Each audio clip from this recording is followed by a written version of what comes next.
Is Perl wine real और fake?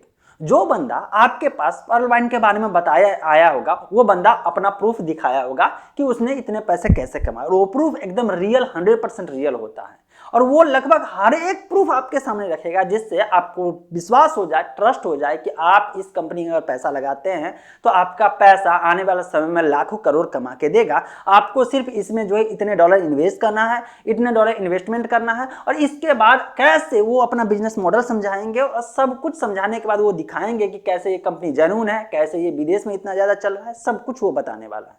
उसका बंदा मतलब कि इस कंपनी से जुड़ा हुआ बंदा मेरे पास भी आया था, उसने मुझे सारे फैक्ट सामने रखे, सारे प्रूफ सामने रखे, और उस प्रूफ में उसका अर्निंग भी था। वो अर्निंग मैंने प्रूफ से देखा कि एकदम जेन्युइन है, उसके अकाउंट में भी आता है। लेकिन इसके बावजूद भी आपको पूरा जब बात समझ में आएगा तब आप कहेंगे यार इससे तो मेरा पैसा और समय दोनों बर्बाद हो जाने वाला है। एक एक फैक्ट जो है इस वीडियो में आपको बताने वाला हूं, लेयर बाय लेयर।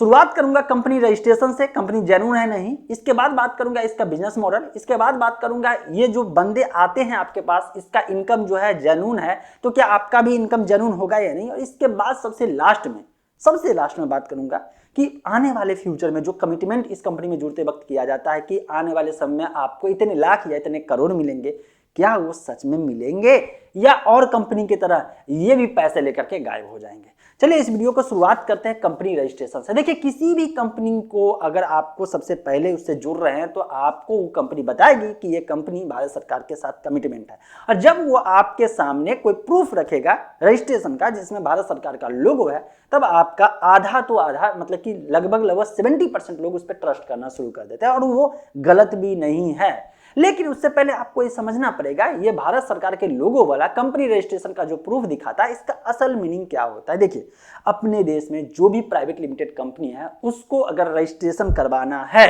मतलब कंपनी स्टार्ट करना है, तो सबसे पहले इनकॉर्पोरेशन करवाना पड़ेगा। मतलब कि भारत सरकार के साथ अपने देश में जो है जो रूल्स है मिनिस्ट्री ऑफ कॉर्पोरेट अफेयर के साथ रजिस्ट्रेशन जाके करवाना है। और पता है आज के डेट में 20 से 25 हजार रुपया में आप अपना खुद का प्राइवेट लिमिटेड कंपनी शुरुआत कर सकते हैं। लेकिन कंपनी रजिस्टर है नहीं ये चेक करने का ऑलरेडी मेरा वीडियो है, आपको मैं बता देता हूं सिंपल भाषा में कि आप मिनिस्ट्री ऑफ कॉर्पोरेट अफेयर के वेबसाइट पे MCA 21 करके सेक्शन है जहां पे जाके किसी भी कंपनी के बारे में सर्च कर सकते हैं कि वो कंपनी रजिस्टर्ड है या नहीं है। वो कंपनी के बारे में क्या क्या डिटेल पता चलेगा, कब रजिस्ट्रेशन हुआ, इसका जो हेडक्वार्टर कहां है, मतलब किस रीजन से रजिस्टर हुआ है, इसका चार्टर्ड अकाउंटेंट या जो भी फाइलिंग हो रहा है उसका ईमेल एड्रेस पता चल जाएगा, इसका डायरेक्टर कौन है, इसका मैनेजिंग डायरेक्टर कौन है, अभी करंट में ये कंपनी रनिंग में है या कंपनी बंद हो चुकी है, ये सब आप आराम से चेक कर सकते हैं। लेकिन क्या सिर्फ कंपनी रजिस्ट्रेशन हो जाने से कंपनी एकदम जेन्युइन हो जाता है? तो नहीं, ऐसा कहीं भी नहीं है।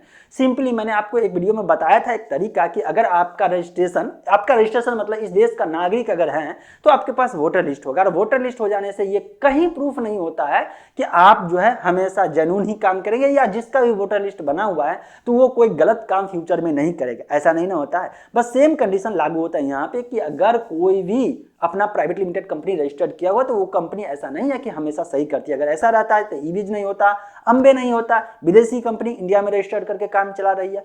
ऐसे ही इस कंपनी से जुड़े हुए लोग आपको बताते होंगे कि ये कंपनी इंटरनेशनल है, ये विदेशी है, और वो अपने पोर्टल पे विदेशी लोगों का कुछ जो है जूम से वीडियो कॉलिंग से ऐसा कुछ ना कुछ आपको दिखाएंगे। राइट, बात को समझिए। ये वीडियो कुछ मिनट का है लेकिन आपका लाइफ बचा सकता है, आपका पैसा, और सबसे ज्यादा समय बचाएगा। और समय आज की डेट में लाइफ में बहुत ज्यादा इंपॉर्टेंट रहता है। हो सकता है आपके पास ये आया होगा या आपके रिलेटिव के पास आया होगा, तो पहले लेयर बाय लेयर समझ लेते हैं ना, क्योंकि फ्यूचर में आने वाली हो सकता है इस तरह से बहुत सारी कंपनियां हो जो आपको बेवकूफ बना दे, जो आपका पैसा बर्बाद करे। राइट, सबसे पहली बात अगर देखा जाए इस कंपनी के बारे में जो बंदा आपको बताएगा वो क्या क्या बताए, मेरे साथ क्या कंडीशन हुआ मुझे जो बताने है उसने बताया कि देखिए अगर आप जो है $30 लेकर के आप कुछ डीपी ले लेते हैं जिसको डिजिटल पॉइंट कह सकते हैं, वो अगर ले लेते हैं या डिजिटल कॉइन भी कह सकते हैं, अगर वो ले लेते हैं तो इसके बाद आपका अकाउंट इंटरनेशनल बैंक में खुलेगा। मैंने बोला भाई, उसको मैंने पूछना शुरू किया इसके लिए मुझे क्या क्या प्रूफ देना पड़ेगा। उसने बोला कोई प्रूफ देने की जरूरत नहीं है, बस आप पेमेंट करिए, आपको पेमेंट करते ही आपका अकाउंट खुल जाएगा। मैंने बोला ऐसा है, मैंने उसको क्लियरली बोला और आपके सामने भी मैं बोल रहा हूं। मैंने बोला कि अपने देश में सिर्फ इंडिया में अगर एक बैंक अकाउंट खोलना होता है ना तो सारे के सारे इंडियन प्रूफ देना पड़ता है, रेजिडेंस का प्रूफ देना पड़ता है, आपका आधार कार्ड लगता है, आपका आने वाले समय में पैन कार्ड भी केवाईसी करवाया जाता है, इसके बाद एड्रेस प्रूफ लगता है, सारा डिटेल्स लगता है, इसके बाद होता है आज के डेट में आधार कार्ड से हो गया, इसीलिए आपको बहुत जल्दी अकाउंट भी ओपन हो जाता है। अदरवाइज पहले जो मैंने अकाउंट खुलाया था, मैं बता रहा हूं 2008 की बात बता रहा हूं, 2008 और 9 की बात बता रहा हूं, वहां पे उस समय लोगों को गारंटर लगता था। लोग जिस बैंक में आप एक अकाउंट ओपन कर रहे हैं उसी बैंक में और उसी ब्रांच में जो है कोई ना कोई आपका जान पहचान का होना चाहिए, जब तक वो गारंटर नहीं बनेंगे आपका अकाउंट ओपन नहीं होता था। आज के डेट में आधार नंबर आ गया है, लिंकिंग सिस्टम आ गया, इसीलिए कोई गारंटी की जरूरत नहीं पड़ती है, लेकिन इतने प्रूफ लगते हैं और आप बहुत ही आसानी से सिंपल $30 पेमेंट करने के बाद आप इंटरनेशनल जो है वहां अकाउंट है, मतलब अदर कंट्री के बैंक में जो है अकाउंट आप ओपन कर देंगे। ऐसा कैसे हो जाएगा? यहाँ सारे बैंक जो ऑपरेट होते हैं आरबीआई के गाइडलाइन से। क्या उस कंट्री में, जिस कंट्री में ये अकाउंट ओपन कर रहा है, क्या वहां का कोई सेंट्रल बैंक नहीं होगा, उसका गाइडलाइन हो गया? ऐसे तो नहीं होगा। तो उसके बाद वो शक पका गया, शायद मैं पहला बंदा था उससे जुड़ा हुआ या उससे मिलने वाला जिसने इस तरह से सवाल खड़ा कर दिया। जब ये मैं सवाल खड़ा किया तो वो बहुत तरह का कोई बहाना बनाना शुरू किया, ये बैंक वो बैंक फलाना ठिकाना जो भी है। ठीक, इसके बाद क्या हुआ? ये सवाल के बाद उसने बोला देखो मैंने कमाया है इतना। मैं उसका देखा अकाउंट, सच में उसने अपने मोबाइल में वो ओपन करके दिखाया, लॉगिन किया, अपने डैशबोर्ड में दिखाया और सच में उसके बहुत सारे लोग उससे जुड़े थे और उसने सच में पैसा कमाया था। वो पैसा उसके बैंक अकाउंट में आया भी था और इसमें मैं डिनाई नहीं कर रहा हूं, बल्कि ये रियल बात है। वो कमाया होगा, जो आपके पास गया होगा वो भी बंदा कमाया होगा। लेकिन आप सोचेंगे जब कमा रहा है तो आप भी तो कमा लेंगे ना। तो भाई वो कमा रहा है सिर्फ रेफरल बेस पे। रेफरल बेस का मतलब क्या हो गया? आपको देखिए, रेफरल तो आपको इतना तो पता ही होगा कि मेरा रेगुलर वीडियो देख रहे हैं कि आज के जमाने में रेफरल पॉइंट आपको दिया जाता है और उस पॉइंट को बाद में कोई रिवार्ड पॉइंट रहता है, कोई कॉइन रहता है और बाद में उसको अपने करेंसी में, लोकल करेंसी में जो है आप कन्वर्ट करके जो है अपने बैंक में पैसे भी मंगवा सकते हो। आज के डेट में कोई भी मतलब कि छोटा मोटा डेवलपर है वो भी इस तरह से बना सकता है। तो ये कंपनी क्यों नहीं बना सकती? क्योंकि इसके पास टीम होगा, अच्छा खासा टीम होगा, क्योंकि इस लेवल पे काम कर रही है। वीडियो में आगे जाने से पहले मैं आपको बता देना चाहता हूँ, इसका जो मैंने बिजनेस मॉडल देखा वो बिजनेस मॉडल आपको समझाऊंगा और जैसे ही आप बिजनेस मॉडल समझेंगे आप कहेंगे यार ये जेन्युइन है या फर्जी। आपको कहने की जरूरत नहीं है, बल्कि आप खुद ब खुद डिसाइड कर लेंगे। राइट, देखिए तो ये बंदा जो मुझे दिखाया वो कैसे दिखाया? वो रेफरल बेस से दिखाया। उसने जितने लोगों को रेफर किया, जैसे ऐसा समझिए कि जो बंदा मेरे पास आया, जो आपके पास आया होगा, तो वो जैसे ही आप अगर जुड़ेंगे तो आप एक तरह से उसका एक रेफरल हो गए। आपको उसने रेफर किया और आप उसके कारण जुड़े, तो जो एक रिवार्ड पॉइंट होगा, परसेंटेज जो कमीशन होगा वो उसको मिल जाएगा। अब रिवार्ड पॉइंट से ऐसा तो है नहीं कि कंपनी जेन्युइन हो जाती है, ऐसा तो है नहीं कि वो सही काम कर रही है, ठीक ना। तो ऐसा ही कर करके उसने इतना पैसा कमाया और जो भी बंदा कमा रहा है सच में वो पैसा जेन्युइन कमा रहा है। अगर आप जुड़ेंगे तो आप भी सच में रेफर कर करके कमा लेंगे, इसमें कोई दो राय नहीं है। और जब तक रेफर करते रहेंगे आपके नीचे चेन सिस्टम बनता रहेगा और आप कमाते रहेंगे। अब आपको कुछ कहीं से एक कॉमन चीज मिल रहा है। इस कंपनी का बिजनेस मॉडल कैसे मिल रहा है? जो लोग इससे जुड़े हैं वो नीचे जुड़ते हैं और नीचे जितना जोड़ते जाते हैं उसी के पैसे से जो जोड़ते हैं उसका कमाई बढ़ते रहता है। और ऊपर के लोग जो है, जो आपको जोड़ने आएंगे, लगभग 100-200 लोग को जोड़े होंगे, उसकी कमाई बहुत ज्यादा होगा। और आप सोच रहे होंगे इसने कमाया मैं भी कमाऊंगा। अब आप किसको जोड़ेंगे? अब बिजनेस मॉडल किससे कॉमन जुड़ा हुआ? मल्टी लेवल मार्केटिंग वाला सिस्टम से। मैंने आपको क्या बताया था एमएलएम के बारे में? एमएलएम कंपनियां कंपनी एक्ट के तहत रजिस्टर्ड भी होती है, डायरेक्ट सेलिंग का काम भी करती है और कंपनी एमएलएम कंपनी कहीं से भी गलत और इलीगल नहीं होता है। वो कंपनियां गलत और इलीगल हो जाता है जो काम कहती है कह के कि मैं एमएलएम का करूंगा, और वो पिरामिड स्कीम बनाना, पॉन्जी स्कीम के तहत जो है लोगों को ठगना शुरू कर देता है। पिरामिड स्कीम नाम सुना हुआ है, एमएलएम के बारे में आप वीडियो देखे होंगे, जानते होंगे। यही स्कीम उठा करके यहाँ पे जो है ये कंपनी इलेक्ट्रॉनिक तरीके से, ऑनलाइन तरीके से लोगों का काट रही है। अब कैसे? यहाँ पे भी एक बंदा आता है जो अपने नीचे जोड़ता है और जितना ज्यादा जोड़ता है उसके रेफरल से, उसके पैसे से उसके कमीशन बनता है और वो कमाते चला जाता है। अगर आप कोई एमएलएम कंपनी ऐसा है जो भले ही पिरामिड स्कीम चला रहा है और ऑफलाइन में चला रहा है, तो एटलीस्ट आप जो पैसा देते हैं उसके बदले कुछ तो मिलता है ना। सूट मिलता है, बर्तन मिलता है, कुछ तो मिलता है, साबुन ही मिलता है ना। लेकिन यहाँ पे अगर इस कंपनी में जुड़ते हैं ऑनलाइन प्लेटफॉर्म पे, तो आपका पैसा गया, आप जुड़े लेकिन आपको कुछ मिला भी नहीं। मिला क्या? Digital point, DP. अब इस डीपी को कहा जाएगा कि आपके वॉलेट में स्टोर रहेगा इलेक्ट्रॉनिकली, और ये आने वाले समय में आगे बढ़ करके आपका पैसा लाखों करोड़ों में हो जाएगा। अब इस पॉइंट को एक्सप्लोर करते हैं कि इसके बिजनेस मॉडल में जो समझाया जाता है कि डिजिटल पॉइंट मिलता है, ये एक जो है डिजिटल कॉइन या कह सकते हैं करेंसी है, और इसका जो है वैल्यूएशन बढ़ने वाला है। तो इस चीज को जिसको मालूम नहीं होगा उसको तो बेवकूफ बनाया जा सकता है। क्यों? क्योंकि उसको बिटकॉइन का न्यूज सुना दिया जाएगा, है ना, कुछ क्रिप्टो करेंसी का न्यूज सुना दिया गया। देखिए इस क्रिप्टो करेंसी का इतने साल पहले इसका वैल्यूएशन इतना था और आज इतना हो गया। अब समझते हैं इसका डिजिटल पॉइंट के बारे में। भाई डिजिटल पॉइंट का जो है ना, कोई भी करेंसी का वैल्यूएशन एक्सेप्टेंस से बढ़ता है और उस करेंसी का इस्तेमाल होता है। जैसे अपने यहाँ अगर रुपीज का वैल्यू बढ़ता है या घटता है तो इसके पीछे पूरा इकोनॉमिक्स, पूरा का पूरा कॉन्सेप्ट है। अगर डॉलर का रेट घटता है या बढ़ता है तो उसकी पूरी अर्थव्यवस्था पे मतलब कि पूरा का पूरा दिखाई देता है। आज रशियन का जो है करेंसी गिरा तो उसका कारण है कि क्यों गिरा, और किसी का बढ़ता है तो क्यों बढ़ता है, उसका भी एक प्रॉपर रीजन होता है। लेकिन यहाँ पे एक आपका वॉलेट क्रिएट कर दिया गया है इलेक्ट्रॉनिकली सॉफ्टवेयर के मदद से, उसमें आपको डिजिटल पॉइंट दे गया, और किसी भी क्रिप्टो एक्सचेंज पे इसका लेन देन हो नहीं रहा है। क्योंकि कोई भी क्रिप्टो एक्सचेंज पे जब क्रिप्टो करेंसी लिस्टिंग होता है, लोग खरीद और बेच का काम करते हैं, तो वो खरीदते तब है जब उनको लगता है कि इस करेंसी का इस्तेमाल बाद में किसी और जगह हो सकता है। जैसे बिटकॉइन हो गया, इथेरियम हो गया, ये सब जो क्रिप्टो करेंसी है, क्रिप्टो करेंसी की दुनिया में हो गया, या डिजिटल करेंसी की बात कर रहे हैं तो उसका इस्तेमाल होगा तब तो।